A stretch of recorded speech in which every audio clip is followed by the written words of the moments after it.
Hello, welcome back to Samvedna Psyche.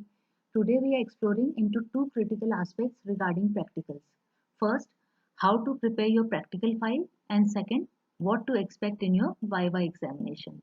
Let's explore these key topics to help you excel in your practical assignments. So let's start. Some guidelines.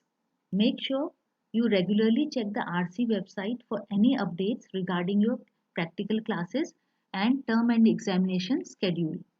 All practical classes as well as term and examination Viva will be conducted at your study center. It's crucial to thoroughly study Practicum Handbook, which contains essential information and guidelines related to your practical coursework. Attendance to practical classes is mandatory. Without this, you will not be allowed to appear for your term and examination Viva. Unlike assignments, you won't need to submit your practical file. Instead, take it along on the day of your term and examination Viva.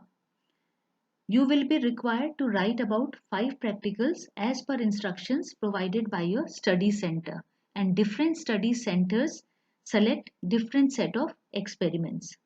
Remember, your practical file should be handwritten, and also do not forget to add the front page as you have done in your assignment work. And lastly, make sure you know all the practicals which you have done in your practical file. This prepares you to confidently answer any question during the Viva exam. What you may expect during the Viva examination. Viva questions primarily revolve around the practicals which you have done in your practical file. At times, you might be asked questions related to the theory behind them, or you may also be asked to name some practicals similar to the ones you have done. For example, if you have done 16 PF test, they might ask you to name some other personality test. Like for example, MBTI or Big 5 personality test. They may ask you the keywords related to the practicals or some concept related to the practical you have done. For example, if you have done multiple intelligence, they might ask you what is IQ, why you have not done IQ test, why you have done multiple intelligence test. Then you should know the difference between the two. IQ test measures the overall intelligence of a person, while multiple intelligence test, it measures intelligence across various aspects of the person. One possible question you might be asked is to name all practicals which you have completed.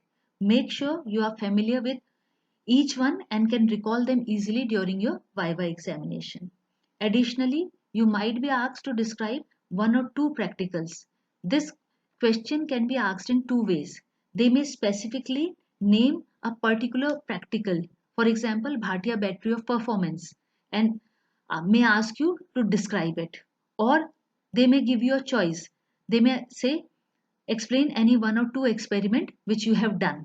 So here you get the choice, and it gives you an opportunity to showcase your understanding and knowledge of the concepts which you have learned during your practical classes as well as while conducting the practicals. Be prepared with one or two practicals thoroughly. It's important to review and revise all your practicals thoroughly to confidently answer the Viva questions. I hope you found it useful. Remember to like, share and subscribe for more educational content. Thank you for watching. Until next time, keep learning and growing.